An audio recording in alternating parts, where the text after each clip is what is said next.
Welcome to Court Briefs, a podcast from Paul Weiss. I'm your host, Kannon Shanmugam, the chair of the firm's Supreme Court and Appellate litigation practice and co-chair of our litigation department. In this podcast, we analyze Supreme Court decisions of interest to the business community.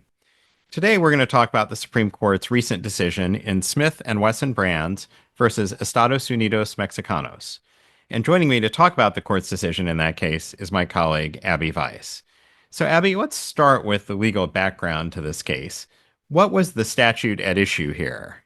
The statute at issue here was the PLCAA, which stands for the Protection of Lawful Commerce in Arms Act, which Congress passed in reaction to cases against firearm manufacturers and sellers that claimed wrongdoing by third parties using those firearms. So for the most part, the PLCAA bars those claims. But there is an exception called the predicate exception, which permits claims on those theories when they involve an underlying or predicate violation. And the second piece of legal background for this case is the general principle of aiding and abetting in criminal law, which provides that you yourself violate a law that you help somebody else to break, even if you personally didn't carry out the unlawful conduct. So who are the parties to this case?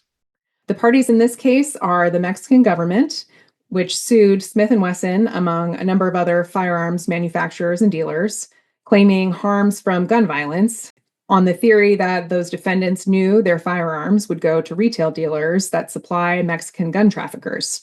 So the complaint alleged that the defendants did nothing to stop that, and in fact continued to produce firearms attractive to Mexican cartel members, like assault weapons, weapons whose serial numbers are easily defaced, and weapons with Spanish language names and graphics. The district court dismissed the complaint on the ground of the PLCAA, but the First Circuit reversed, finding that the Mexican government had plausibly alleged that the defendants aided and abetted illegal sales by firearms dealers. The Supreme Court granted certiorari to review the judgment, which is rare without seeing a circuit decision that comes out the other way. And that's likely in large part because of the significant potential foreign affairs and trade implications of a foreign government holding American entities civilly liable for crimes committed in that foreign country. Now, usually when the Supreme Court takes a case without a so-called circuit conflict, it does so because it wants to reverse the lower court's decision. Is that what happened here?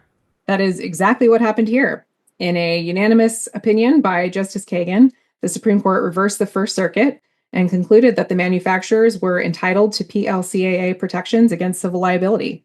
The court had two options in this case. It could have evaluated the scope of proximate causation or evaluated the scope of aiding and abetting liability. It chose the narrow of those two paths, which was aiding and abetting liability.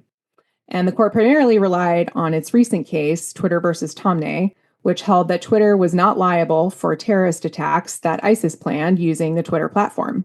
And the court drew three important principles from that case. First, that aiding and abetting liability requires identifying a specific instance of conduct or a pervasive and systematic category of misconduct. The second is that failure to act, even if that could be morally blameworthy, usually does not support aiding and abetting liability. And then third, incidental wrongdoing by third parties using goods obtained through the same kinds of arm's length passive transactions that anybody else could enter with the manufacturer will not support aiding and abetting liability. So as the court explained, the complaint did not make the cut in this case. One of the big problems with it was that the complaint had identified a three-tier distribution system for firearms sales, by which manufacturers will sell to wholesalers, the wholesalers then sell to dealers, and then the dealers allegedly sell to gun traffickers. And the complaint said almost nothing about the wholesale tier, which left a big gap between the manufacturers and the dealers that ultimately allegedly did business with the gun traffickers. So, Abby, tell us a little bit both about the outcome in this case itself, but also the potential implications for the business community. I would say the outcome itself is not terribly shocking in light of the court's decision to take this case, as you observed. But at the same time, aiding and abetting liability could be really broad. And the court kept this particular decision narrow, both by avoiding the proximate cause question and taking a complaint-specific approach. But I found it noteworthy that the court also took a close look at the structure of the firearms industry and the relevant transactions. It's easy to wonder how tuned into business realities the court is, given that fewer and fewer cases settle questions that are of great practical importance to the business community. But I found in this a glimmer of hope that the court will continue to require plaintiffs to dot their I's and cross their T's, particularly in matters like this that have foreign affairs and foreign trade implications, and the latter of which is an important factor for many businesses.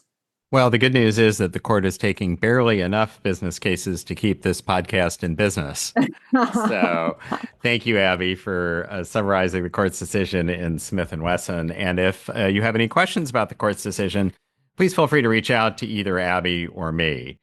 And we hope you enjoyed today's episode. For more information about Paul Weiss's Supreme Court and appellate litigation practice, please visit us at our website, paulweiss.com. And please subscribe to Court Briefs wherever you listen to your podcasts. We'll be back again soon with another episode. But until then, thank you for joining us and take care.